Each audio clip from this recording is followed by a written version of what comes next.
आ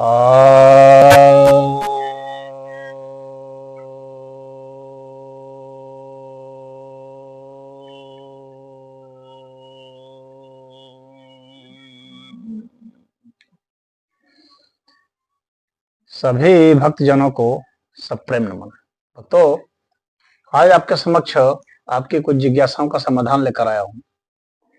एक जिज्ञासा आई है कि कई साधु भस्म देते हैं जिससे रोग ठीक होते हैं,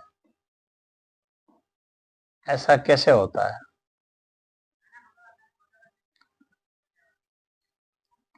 ये भस्म देने की परंपरा बहुत पुरानी है। वैदिक काल में जो यज्ञ वगैरह होते थे उस समय भी भस्म दिया जाता था। जो वैदिक यज्ञ हवन होते हैं तो उस हवन के होने से जो भस्म बनता है वो काफी गुणकारी होता है। बहुत सारी औषधियां उसमें होती हैं। उन औषधियों का भस्म स्वरूप उसमें होता है जो कि बहुत पावरफुल हो जाता है, बहुत जल्दी एक्ट करता है। आयुर्वेद में बताया गया है कि भस्म बहुत जल्दी एक्ट करते हैं। दूसरी बात है कि अगर आप देखेंगे कि हम लोग का शरीर में जो भी रोग होते हैं वो शरीर में एसिडिटी बढ़ने के कारण होते हैं।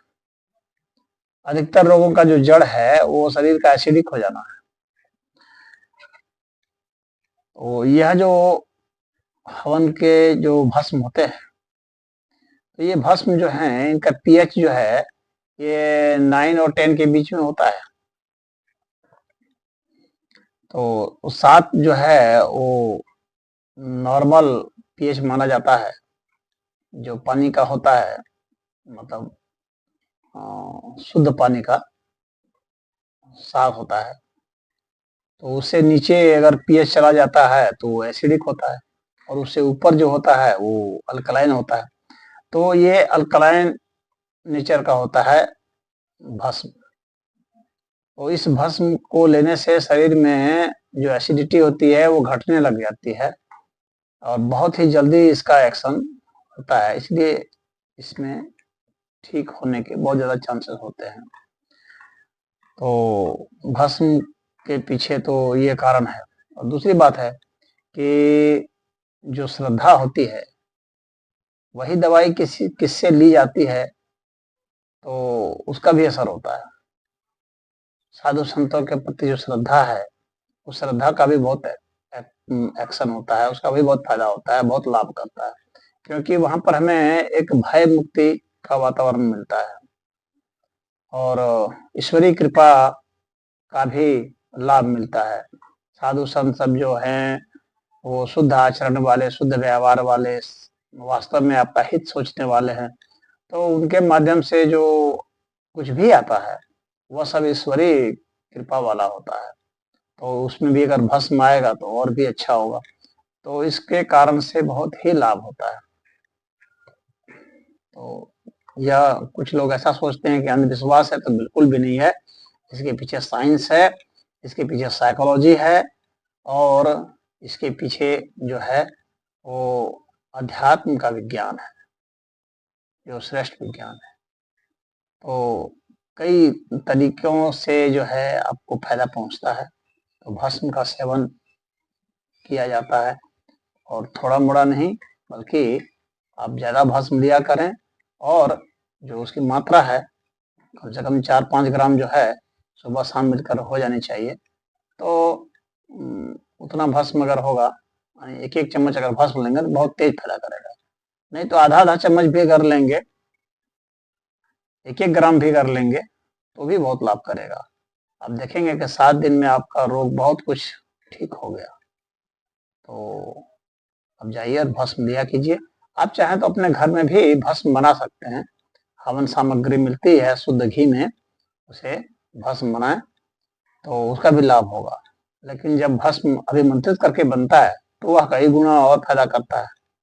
तो मंत्र का आह्वान करके, देवता का आह्वान करके जो भस्म तैयार होगा उसका कुछ लाभ और विशेष होगा। परंतु अगर आप अपने यहाँ हवन करके भी अगर आप बना लेंगे तो उसका भी आप देखेंगे कि बहुत लाभ होता है, क्योंकि अल्कलाइन नेचर तो उसका होगा ही होगा और आप लेंगे तो वो फायदा करेगा ही करेगा। उतना भले ना करे लेकिन फिर भी बहुत लाभ करेगा। तो भस्म के पीछे का यही रहस्य है। इसका सेवन करने से स्वास्थ्य को बहुत फायदा होता है। एसिडिटी खत्म हो जाएगी, आपके जो है कब्ज वगैरह वो खत्म हो जाएंगे, गैस खत्म हो जाएगा, पेट साफ होने लगेगा, मस्तिष्क में जो डिस्टरबेंस होता है वो खत्म हो जाएगा, कफ वगैरह जो समस्या होती है इसको खत्म कर देगा। शरीर में पित्त के कारण जो परेशानी होती है, इसके कारण पित्त उछलना हो जाता है या काफी बड़ा बुखार हो जाता है, लंबा बुखार हो जाता है, तेज बुखार हो जाता है, उसको दूर करेगा। तो बहुत सारे रोगों में यह फायदा करेगा आपको। हृदय को मजबूत करेगा। उच्च रक्तचाप या निम्न रक्तचाप है तो दोनों को ही रक्तचाप को वह सामान्य करता है।